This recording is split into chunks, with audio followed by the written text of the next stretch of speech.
আল্লাহ, ভাস্কর্য বিরোধী আন্দোলন এটা তাওহীদ এবং শিরকের আন্দোলন, শিরকের সংঘাত ছিল।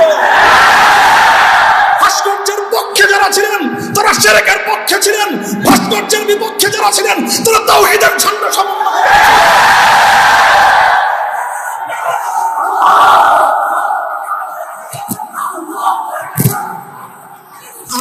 আমি আবার বলছি, এদেশে ভাড়াটিয়া থাকবো না,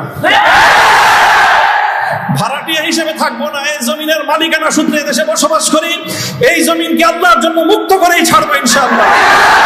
আপনারা যেই কেসটাকে বিবস্ত্র করার জন্য বেছে নিয়েছেন সেই কেসটা ছিল খুব দুর্বল। আগামী 50 বছরের জন্য উলামায়ে কেরামের বিরুদ্ধে ষড়যন্ত্রের দুয়ার রুদ্ধ হয়ে গেছে। আপনারা যদি এই ধরনের ষড়যন্ত্র করতে থাকেন, জাতি আবার নতুন করে বলবে, এতদিন বলতো ইউসুফ আলাইহিস সালামের বিরুদ্ধে যে ষড়যন্ত্র করছে, মামুনুল হকের বিরুদ্ধে সেই ষড়যন্ত্র, সামনে বলবে মামুনুল হকের বিরুদ্ধে যে ষড়যন্ত্র হয়েছিল, আব্দুল্লাহর বিরুদ্ধে সেই ষড়যন্ত্র। সরি বলেন, সে রক্তকে অস্বীকার করার চেষ্টা করবেন না। শাহাদাতের শহীদের রক্তের সঙ্গে গাদ্দারি করার মতো সেই বেঈমান কওমি মাদ্রাসায় জন্ম হয়েছে।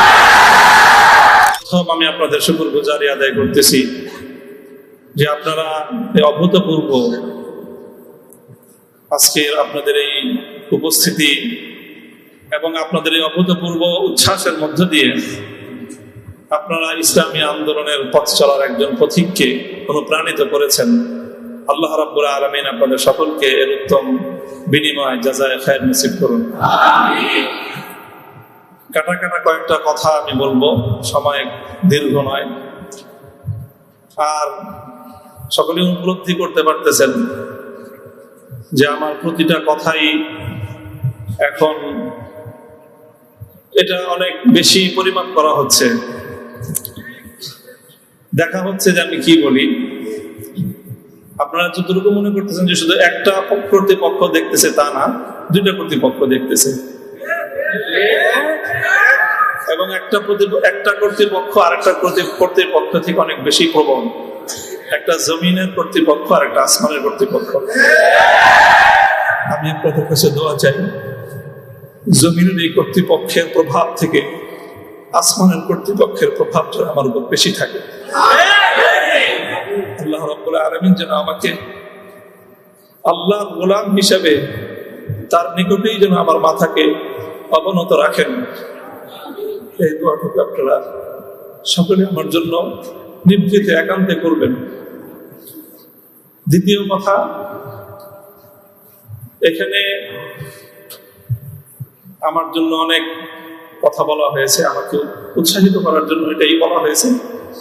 উৎসাহিত করার জন্য কিছু প্রশংসামূলক বাক্য আলোচনা করা হয়েছে। শাইখুল হাদিস আল্লামা আজিজুল হক রাহমাতুল্লাহ আলাইহির শানে আমরা এই কথাগুলো বলতাম। সময়ের এতটা অল্প ব্যবধানেই সেই কথাগুলো যে আমার সন্তানেরা যারা বলেছে আমি সন্তানই বলবো, ছাত্ররা তোমাদের কাছে মুফতি সাঈদ হয়তো অনেক বড় শিক্ষক হতে পারে, আমার কাছে ওই সাঈদ,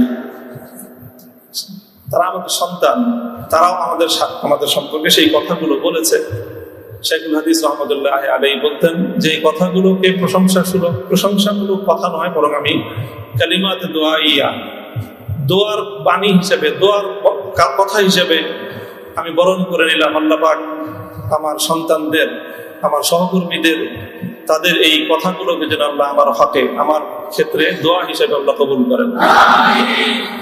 এই কথার মধ্যে একটা কথা এসেছে, সেটা হলো প্রতি ফোঁটা জুলুমের প্রতিশোধ গ্রহণ করার কথা। আমি এই কথাটা একদিকে প্রত্যাখ্যানও করি, আবার আরেকদিকে সমর্থনও করি। প্রত্যাখ্যান করি এইভাবে যে এটা যাদের আদর্শ অনুসরণে আমাদের এই জুলুমকে বরণ করা, আমাদের এই কারাভোগ, আমাদের এই কারাবরণ, আমরা এই শব্দগুলি বেশি বলি। কি বললাম? কারাভোগ, কারাবরণ। কারা নির্যাতন তো বলবো যত কম বলা যায়, কারা নির্যাতন নয়, আসলে তো এটা কারাবরণ। আমরা তো জেনে বুঝে এই পথে পা বাড়িয়েছি।